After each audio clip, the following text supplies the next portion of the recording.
Halo kawan-kawan Burangan, welcome back with me Sam. Siap menghibur kalian hari ini.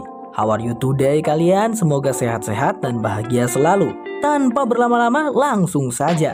Inilah Snowpiercer Season 2 Episode 5. Pada awal pembukaan episode 5, Shin memperlihatkan bagaimana proses pengobatan dan penyembuhan Josie di lab Big Alice yang dilakukan oleh Dr. Hedwig. And it's not clear if you can recover. The road to recovery is long.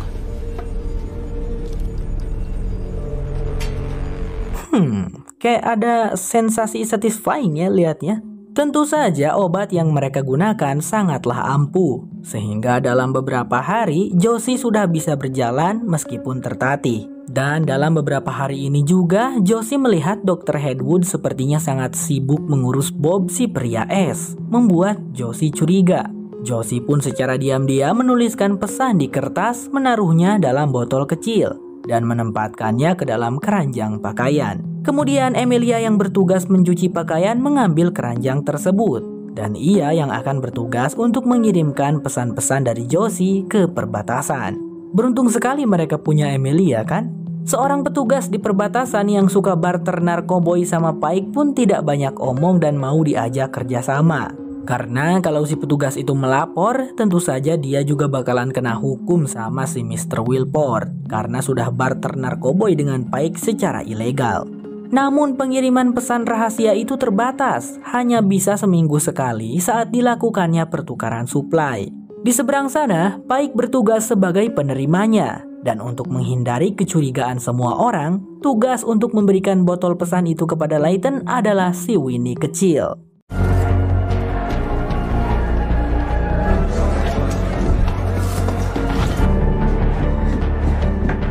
Singkatnya, pesan itu telah sampai ke tangan Layton di gerbong depan sana. Pesan yang pertama mereka dapatkan dari Josie adalah, si pria dingin dipersiapkan. Mr. Wilport akan bertindak, tulis Josie. Di Big Alice, si Mr. Wilport bisa kita lihat sekarang keadaannya seperti seorang remaja yang lagi kasmaran. Sambil mendengarkan lagu-lagunya Audrey sepanjang hari, pikiran Mr. Wilport tidak bisa lepas dari wanita idamannya itu. Mr. Wilport sangat galau. Beberapa saat kemudian di Snowpiercer, Ruthie terlihat membawakan komunike dari Big Alice di perbatasan. Setelah diberikan kepada Layton, ternyata isi surat dari Mr. Wilport ialah mengundang Nona Audrey untuk makan malam bersamanya di Big Alice.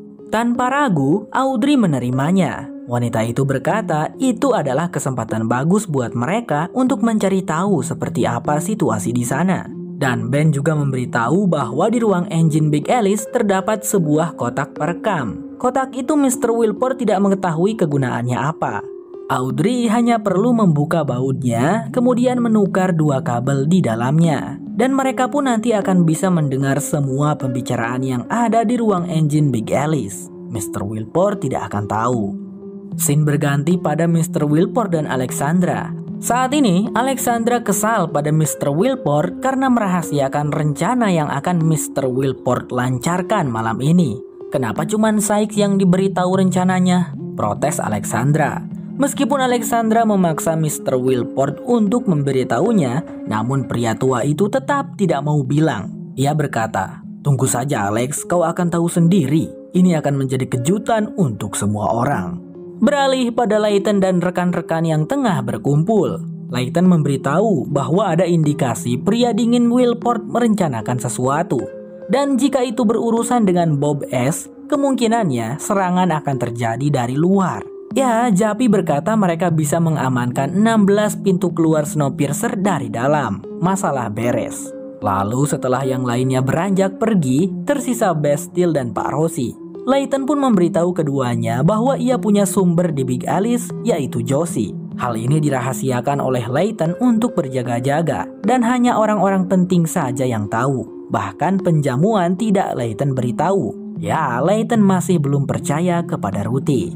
Tetapi Bastille berkata seharusnya mereka tidak hanya mengkhawatirkan serangan dari Mr. Wilport. Masalah di sini juga harus diselesaikan. Bastille tampak kesal karena sudah 2 minggu berlalu, namun dirinya masih belum bisa mengungkap siapakah dalang pelaku penyerangan Lights. Ditambah lagi sekarang penduduk Ekor dan petugas keretakan sedang bentrok. Tapi, kenapa gitu nggak Layton yang turun tangan buat menyelidiki kasus ini? Bukannya Layton ini detektif hebat?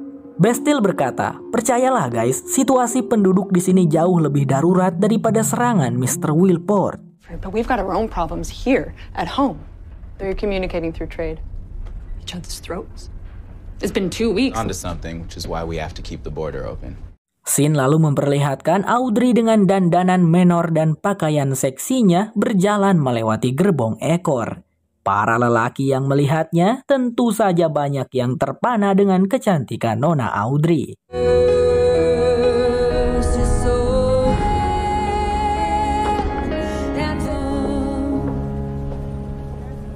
Singkatnya, Audrey telah sampai di ruangan engine. Namun hanya ada Alexandra di sana. Kepada Alexandra, Audrey mengatakan jika dirinya netral, tidak mendukung siapapun antara Mr. Wilport maupun Layton. Tapi alasan ia datang ke sini memenuhi undangannya Mr. Wilport adalah karena Audrey merasakan perasaan yang dalam kepada Mr. Wilport.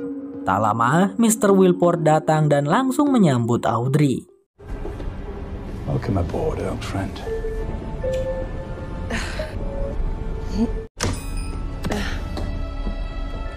Beralih pada Pike, sudah lama kita tidak melihat Pike ya. Kerjasama perdagangannya dengan Terence tidak berjalan lancar.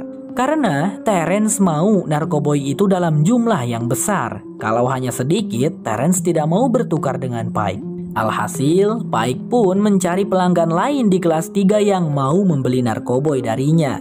Tapi asal kalian tahu guys, Pike ini berjualan narkoboy untuk menghidupi penduduk Ekor. Karena untuk bisa makan ya mereka harus barter atau membeli. Dan sedikit informasi, alat jual beli di Snowpiercer itu uang koin.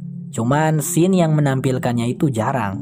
Lalu tiba-tiba saja, Pike diserang dari belakang. LJ memukul Pike dengan besi sampai pingsan. Sadar-sadar, Pike sudah berada di tempatnya Terence. Tentu saja Terence mengetahui bisnisnya Pike di kelas 3. Terence sangat tidak suka penduduk Ekor berbisnis di wilayahnya dan mengancam Pike untuk tidak lagi melakukannya. Beberapa saat kemudian, Pike terlihat sedang dijahit luka di kepalanya oleh Layton.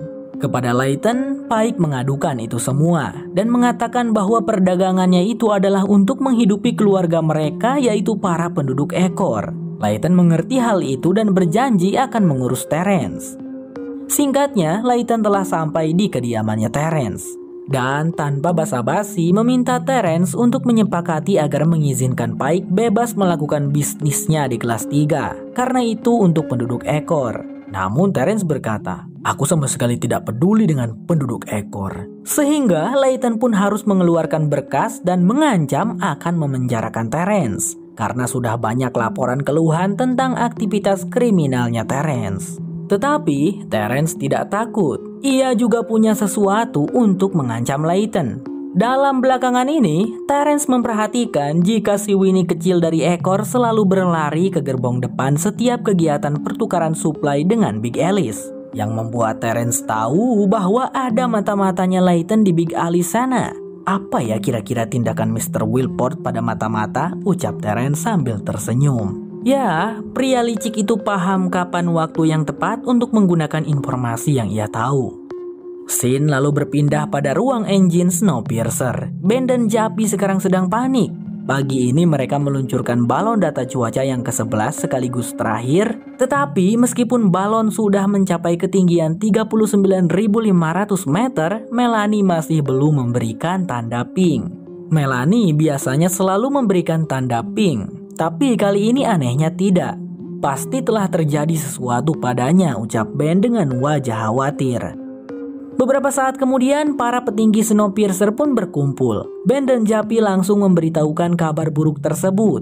Itu adalah balon cuaca terakhir yang mereka terbangkan, tapi Melanie tidak membuat kontak dengan mereka.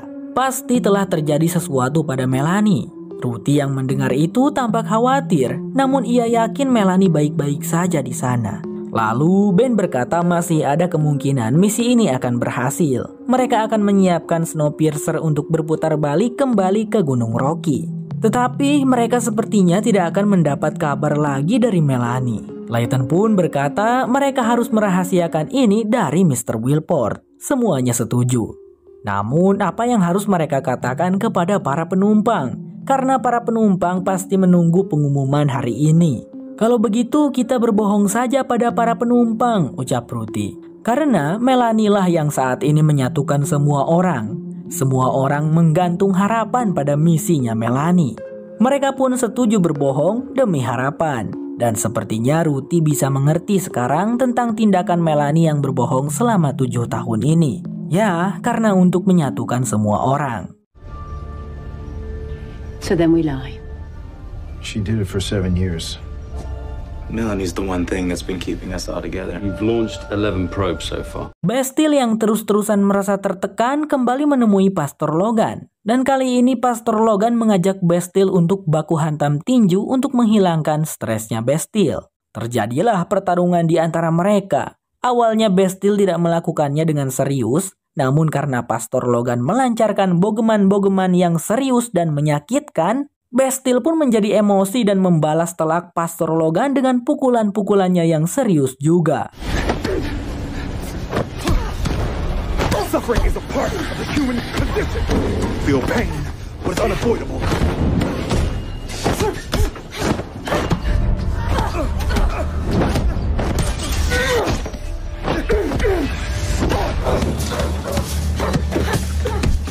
Bastille ternyata hebat dalam bertarung ya. Meskipun dia wanita. Setelah pertarungan yang bikin semangat itu, sepertinya tekanan pikiran Bastille lumayan lega. Di situ Pastor Logan mulai curhat kalau ia menilai kepemimpinan Layton ini kurang baik. Ia menggambarkan Layton seperti seorang gembala dan seluruh penduduk Snowpiercer adalah dombanya. Layton mungkin adalah gembala yang salah, yang membiarkan domba-dombanya tersesat tak tentu arah. Mereka membutuhkan pemimpin yang bisa dijadikan pegangan yang kuat, seperti Mr. Wilport misalnya. Dan Pastor Logan berkata mungkin Bastille juga merasakan hal itu. Namun Bastille hanya terdiam. Scene berpindah pada Mr. Wilport dan Audrey di ruang engine Big Alice. Mereka berdua menghabiskan waktu dengan mengobrol berdua dan bernostalgia. Hingga ketika Mr. Wilport akan mengambilkan minuman untuk mereka, diam-diam Audrey pun mendekati kotak perekam yang dibilang Ben. Audrey pun mencoba membuka bautnya dengan obeng. Tapi belum juga selesai, Mr. Wilport sudah keburu kembali. Audrey pun buru-buru menyimpan kembali obengnya.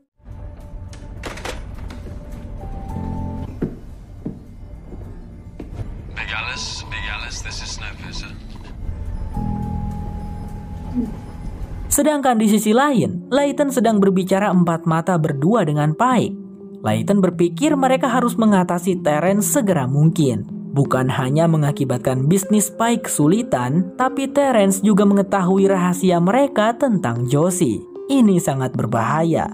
Layton meminta Pike untuk melakukan misi membunuh Terrence, karena ia tak bisa melakukannya sebagai pemimpin kereta saat ini. Ya, asal kalian tahu, dulunya Pike sempat akan digantung oleh penduduk ekor karena kejahatannya. Pike dulunya suka melakukan pembunuhan dan kanibalisme, tapi Layton menolongnya. Layton menjamin Pike. Sehingga sejak saat itu Pike berjanji menjadi manusia yang lebih baik lagi. Tidak pernah lagi membunuh selain dalam perang. Namun sekarang Pike akan kembali membunuh. Ia sebenarnya agak ragu. Namun demi Josie dan penduduk ekor, Pike akan melakukannya. Dan di beberapa scene berikutnya, kita akan melihat kegiatan Pike yang membuat senjata tajam dengan peralatan seadanya. Pike cukup berbakat. Singkatnya, ia berhasil membuat pisau low budget yang terlihat sangat tajam dan berbahaya. Dan malam itu, entah bagaimana caranya, gerbong tempat kediaman Terrence sedang sepi, tak ada siapapun. Pike bisa dengan mudah menyelinap dan masuk ke tempatnya Terrence. Terang-terangan Pike berkata akan membunuh Terrence. Namun ia akan memberikan kehormatan untuk Terrence. Pria itu membuatkan satu pisau untuk Terrence dan menaruhnya di meja. Terrence tersenyum dan mencoba memanggil Osweiler. Osweiler, sini bantu aku. Tetapi sudah tidak ada siapapun di sini, ucap Pike. Terrence terlihat takut dan mencoba bernegosiasi dengan Pike.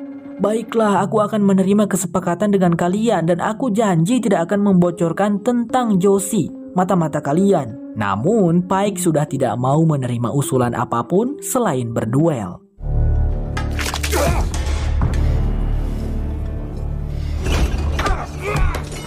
Meskipun Terence barusan curang, namun Pike masih bisa mengatasi Terence. Menikam perut Terence berkali-kali dan terakhiran pria itu menyemprot mulut Terence dengan alat perekat tembok. Sampai Terence pun meninggoy dunia. Setelah melakukan misi itu, Pike terlihat mencukur rambut dan jenggotnya, hingga singkat cerita penampilan Pike pun menjadi botak. Scene berganti, kali ini memperlihatkan Josie yang sedang menjalani perawatan oleh Dr. Hedwood. Namun tak lama kemudian, Sykes datang menemui kedua dokter itu.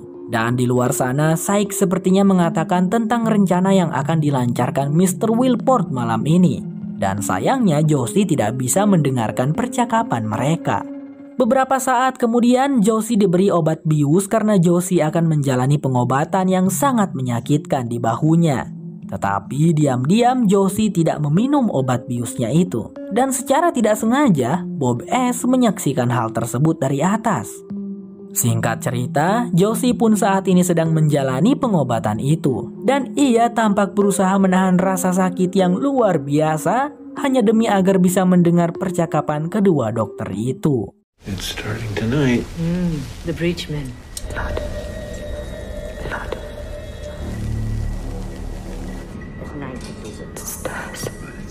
Dan yang bisa Josie dengar, kedua dokter itu membicarakan tentang rencananya Mr. Wilport. Mereka membahas tentang misi petugas kertakan. Entah apa detailnya, tapi yang jelas malam ini adalah tentang misi petugas kertakan. Singkat waktu, proses pengobatan tadi telah selesai. Dan setelah Dr. Hedwood meninggalkan ruangan, Josie tentu melancarkan rencananya untuk mengirimkan pesan kepada Layton. Tapi baru saja Josie menaruh pesan itu, ia dikagetkan dengan kemunculan Bob S. Namun untungnya sih, Bob S sama sekali tidak peduli dengan tindakan Josie. Ia hanya meminta Josie untuk memberikan obat bius yang tidak diminum itu kepadanya, karena Bob membutuhkannya. Buat apa ya? Di Snowpiercer, Ruthie memberikan pengumuman kepada para warga Snowpiercer tentang balon cuaca ke-11 yang sudah diluncurkan dan Melanie membuat kontak seperti biasa. Ruthie meminta seluruh warga untuk berdoa demi keselamatannya Melanie di sana. Karena malam ini mereka akan berputar balik dalam misi penjemputan Melanie. Gimana cara baliknya, Bang? Ya gampang lah, jalur relnya kan banyak. Sementara di gerbong perbatasan, pertukaran suplai kembali dilakukan. Membuat saya sadar kalau dalam satu episode ini, yaitu episode 5, ternyata dari awal ke akhir itu berjalan 1 minggu. Soalnya kan di awal itu ada pertukaran suplai, sekarang sudah melakukan pertukaran lagi. Sebenarnya saya lumayan bingung guys sama latar waktu di film ini, soalnya gak disebutkan secara gamblang. Layton tentu saja menerima pesan dari Josie yang kali ini berisi, "Malam ini, petugas kertakan," tulis Josie. Layton pun langsung bergerak untuk menghentikan misi yang akan dilakukan petugas kertakan. Namun sayangnya kita tertipu. Yang dimaksud misi petugas kertakan adalah yaitu membunuh seluruh petugas kertakan. Bisa kita lihat bagaimana sekelompok orang misterius tersebar dan membunuh satu persatu petugas kertakan yang ada. Wajah mereka tidak kelihatan.